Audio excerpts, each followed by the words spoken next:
साफ तौर पर ममता बनर्जी ने तो ये कह दिया था कि 4 तारीख के बाद यहाँ पर आप रुक के दिखाइए, और अब जो है पलटवार इसका बीजेपी जो है आज करती नजर।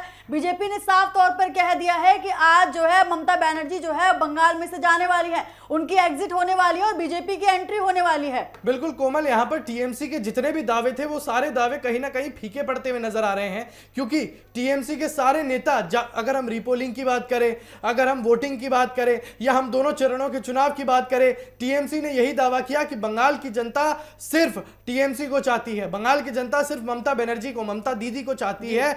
बीजेपी का सफाया होने वाला है। और विपक्षी पार्टियों ने भी, जो बंगाल से बाहर के विपक्ष जैसे समाजवादी पार्टी की बात करें, कांग्रेस की बात करें, आम आदमी पार्टी की बात करें, इन सब का भी झुकाव जो है लगभग कहीं ना कहीं ममता बनर्जी की तरफ नजर आया था। लेकिन उसके बाद यहां पर साफ तौर पर यह कहा जा सकता है कि पश्चिम बंगाल में चुनाव जो है अपने चरम पर पहुंच चुका है। तो इसी के साथ दर्शकों, जो इस वक्त बयानबाजियां चुनाव को लेकर निकल कर आ रही हैं, हम आपको सुनाएंगे कि राजू सहानी जी ने साफ तौर पर यहां पर बंगाल चुनाव को लेकर क्या कुछ कहा।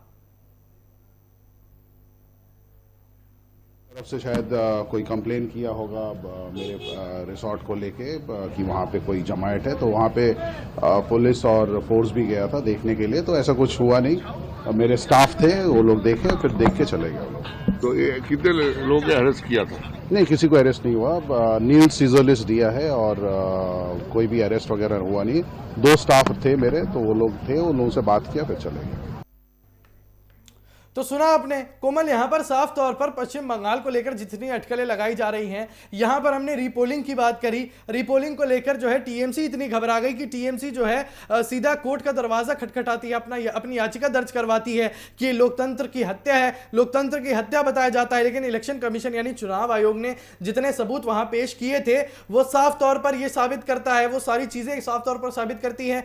कोर्ट ने उनकी याचिका जो है वो खारिज कर दी। लेकिन उसके बाद भी टीएमसी ने क्या बोला? टीएमसी ने ये बोला कि हम घबरा नहीं रहे, कि कौन से मतलब टीएमसी ने बोला हम घबरा नहीं रहे, क्योंकि हमें पता है कि जनता हमें ही वोट करेगी। जहां पर रीपोलिंग हुई है, चाहे डायमंड हार्बर की बात करें, चाहे परगना की बात करें, इन सब जगहों पर जो है टीएमसी को लगता था कि उनकी पकड़ जो है मजबूत बनती हुई नजर आ रही है। लेकिन यहां पर कोमल, साफ तौर पर यह कहा जा सकता है कि अब जो रुझान निकल कर आ रहे हैं, जो आंकड़े निकल कर आ रहे हैं, वो अपने आप में कहीं ना कहीं सारी दृष्टिकोण जो है वो साफ करते हुए नजर आ रहे हैं, क्योंकि बीजेपी बढ़त बनाती हुई जो है वो नजर आ रही है। अगर यहीं पुडुचेरी की बात करें, यहीं असम की बात करें, असम में तो साफ तौर पर यह कहा जा सकता है कि बीजेपी की बढ़त जो है वो एक तरीके से तय थी। बीजेपी की बढ़त वो एक तरीके से तय थी। हिमंता बिस्वा शर्मा को लोग वहां पर इतने लोकप्रिय हैं, हिमंता बिस्वा शर्मा उनके लिए। लेकिन केरल में जो है अभी भी झुकाव जो है विपक्ष की तरफ नजर आ रहा है।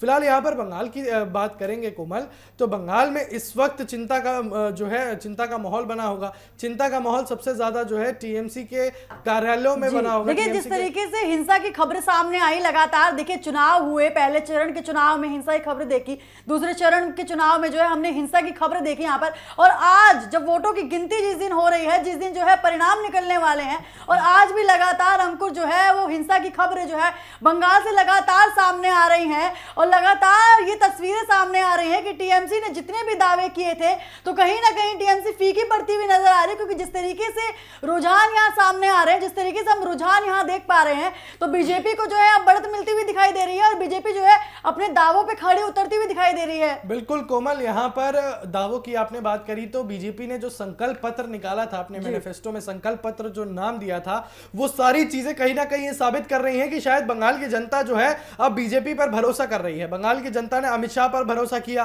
बंगाल की जनता ने प्रधानमंत्री मोदी पर भरोसा किया, बंगाल की जनता ने योगी आदित्यनाथ पर भरोसा किया। क्योंकि ये जो इतने आंकड़े हैं, अगर एग्जिट पोल्स की कोमल हम यहां पर बात करेंगे, एग्जिट पोल के आंकड़े हमारे सामने रखे हुए हैं। एग्जिट पोल के आंकड़ों में बीजेपी और टीएमसी की इतनी कांटे की टक्कर बताई गई थी कि मात्र 1 से 2 सीटों का फर्क था। लेकिन अगर हम आज के रुझान की बात करें, तो इन रुझानों में साफ तौर पर यह कहा जा सकता है कि अच्छे खासे आंकड़ों का फर्क है। कांटे की टक्कर अभी भी है, लेकिन यहां पर सोचिए टीएमसी 103 पर है और बीजेपी जो है 145 पर है, और वहीं जो कांग्रेस है या अन्य पार्टियां हैं वो अभी तक अपना खाता, जैसे कांग्रेस की बात करें, वो अभी तक अपना खाता नहीं खोल पाई, और अन्य पार्टियां 1-2 में ही सिमटी हुई है। तो कहीं ना कहीं कोमल ये कहा जा सकता है कि साफ तौर पर पश्चिम बंगाल की जनता जो है वो अब बदलाव चाहती है, क्योंकि और टीएमसी साफ तौर पर घबराई हुई नजर आ रही है, टीएमसी यहां पर परेशान नजर आ रही है। टीएमसी यहां पर साफ तौर पर यह कहा जा सकता है कि अब पश्चिम बंगाल के जो चुनाव के निष्कर्ष आएंगे, पश्चिम बंगाल के जो निष्कर्ष आएंगे वो कहीं ना कहीं ये सारी चीजें साबित करते हैं कि अभी कांटे की टक्कर है, अभी भी कांटे की टक्कर है, क्योंकि अभी भी चुनाव का जो काउंटिंग है वो खत्म नहीं हुआ। जैसे जैसे चुनाव की काउंटिंग बढ़ती जाएगी, सीटों में फेरबदल जो है आप लोगों को नजर आती जाएगी और उसको लेकर साफ होता चला जाएगा कि इस वक्त पश्चिम बंगाल में किसका रुख किसकी तरफ है। हालांकि टीएमसी ने जो इतने दावे किए थे, टीएमसी को जो खुद पर इतना भरोसा था, वो भरोसा कहीं ना कहीं तो टूटता हुआ नजर आ रहा है। अगर रुझानों की माने, यहां पर बीजेपी ने दावा किया था, बीजेपी का दावा जो है वो बढ़ता हुआ नजर आ रहा है। ये तस्वीरें आप देख सकते हैं कि ये स्ट्रांग रूम की तस्वीरें हैं। यहां पर साफ तौर पर जो है बैलेट मशीन्स, ईवीएम मशीन्स, ये सब खोली जा रही हैं, एकाएक कर खोली जा रही हैं और काउंटिंग जो है वो शुरू है। लेकिन यहां पर यह कहा जा सकता है कि जो अभी रुझानों पर अगर हम जाएं, रुझानों की बात करें, तो यहां पर यह कहा जा सकता है कि टीएमसी को घबराने की जरूरत है। अब टीएमसी के घबराने का समय जो है वो आ चुका है और बीजेपी कहीं ना कहीं अपने बीजेपी के, अगर हम ऑफिसर्स की बात करें, बीजेपी के कार्यकर्ताओं की बात करें, तो वो कहीं ना कहीं उनमें खुशी की लहर नजर आ रही है। ये साफ तौर पर आप अपने टीवी स्क्रीन पर देख सकते हैं कि कैसे यहाँ पर जो मशीन्स है, जो बैलेट मशीन्स है, ये साफ तौर पर यहाँ पर रखी गई है ताकि आप लोगों को एकदम पारदर्शी वो काउंटिंग देखने को मिले। तो समृद्ध, यहां पर साफ तौर पर ये देखा जा रहा है, अगर हम आंकड़ों की बात करेंगे तो बीजेपी 145 पर है और टीएमसी 103 पर है। लेकिन टीएमसी के नेताओं ने तो बढ़ चढ़कर बयानबाजी करी थी। अगर रीपोलिंग की बात करें तो रीपोलिंग को लेकर टीएमसी ने कहा था कि रीपोलिंग बेशक हो रही है लेकिन यहां भी जीतेंगे हम ही।